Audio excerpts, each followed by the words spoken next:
Welcome to What a Pain. Sometimes life can be painful and interruptions occur and pain occurs. And so we're looking at that, but we're looking at it through the lens of asking some honest questions.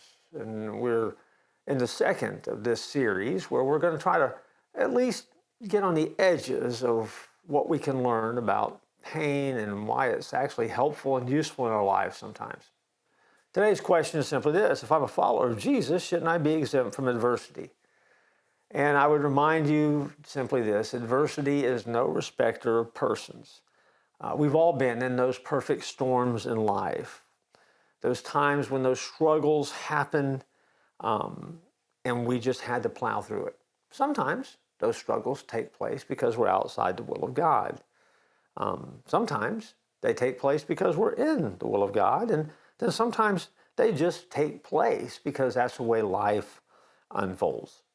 But yet, you and I both know that in the midst of those storms, God shows up and more often than not shows off just a bit and does the miraculous in our lives and carries us through. And so when we get to the end of the storm, we look back and say, wow, I never knew how powerful you were, God. I never knew that you were going to get me through that in the way that you did. Hebrews 5:8 says, he learned obedience by the things which he suffered.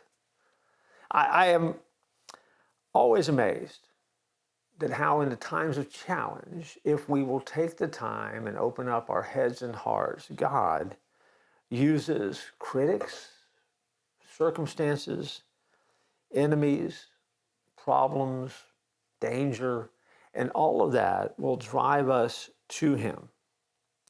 And the key is trusting less in yourself and trusting more in God.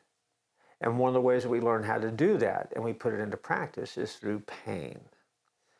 And so when we ask the question, if I'm a follower of Jesus, shouldn't I be exempt from adversity?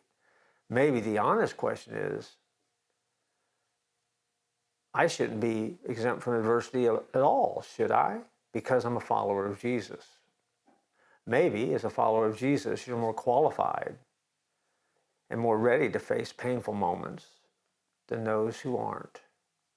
And so we'll let it sit there. We're going to keep looking at the problem of pain, adversity, and see what lessons we can find. And I join you next time. And what a pain.